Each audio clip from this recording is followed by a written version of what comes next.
Kasih karunia dan damai sejahtera dari Tuhan Allah Bapa kita dan dari anaknya Tuhan Yesus Kristus menyertaimu. Amin. Bapak, Ibu, dan Saudara yang dikasihi oleh Tuhan Yesus Kristus, renungan harian untuk kita pada hari Senin 20 Juli 2020 tertulis pada kitab Kejadian pasal 28 ayatnya yang pertama, demikian bunyinya. Kemudian Ishak memanggil Yakub, lalu memberkati dia serta memesankan kepadanya. Katanya, janganlah mengambil istri dari perempuan Kanaan.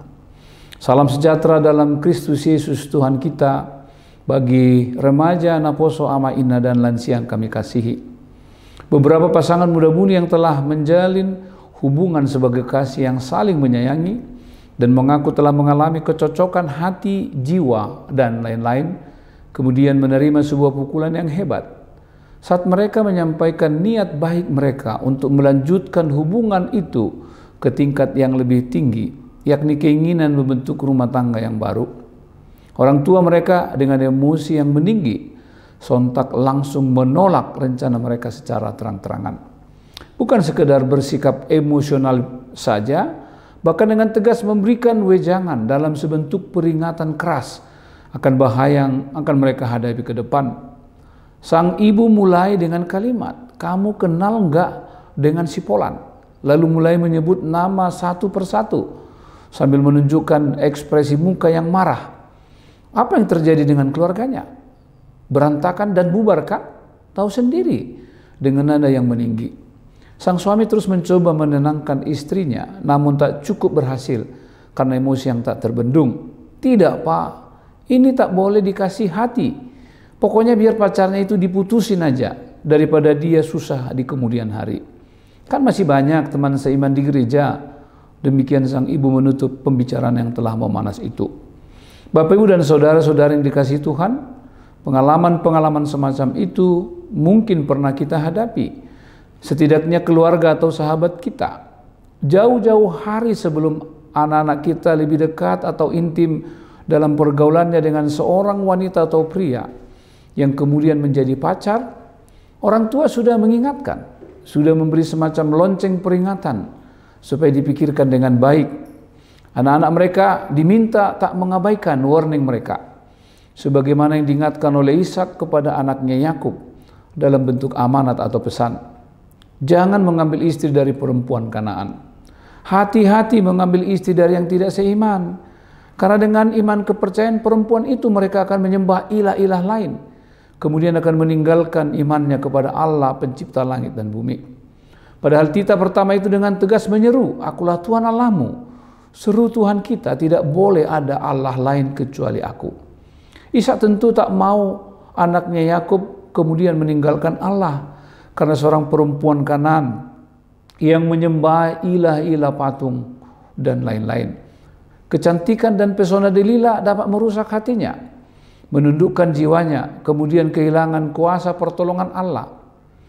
Atau mengingat Isabel yang dapat membuat hati suaminya lunak dan tak berdaya untuk memenuhi seluruh keinginannya. Raja Ahab meninggalkan Allah dan bertindak mengikuti hasrat dan nafsunya yang tak terkendali. Itulah beberapa cerita di Alkitab yang membawa dampak buruk pada sang suami yang mengambil perempuan dari yang tidak beriman kepada Allah. Dalam konteks kehidupan kita sekarang ini, di mana perbedaan, kemajemukan dianggap sebagai suatu realitas hidup, kita diajak untuk saling menghargai, hidup dalam toleransi. Anak-anak, muda-mudi bergaul, berteman, bahkan akhirnya membangun rumah tangga dengan masing-masing, mempertahankan agamanya. Ada yang berhasil, namun lebih banyak yang kemudian berpisah. Hal itu justru terjadi saat anak-anak mereka menjelang dewasa.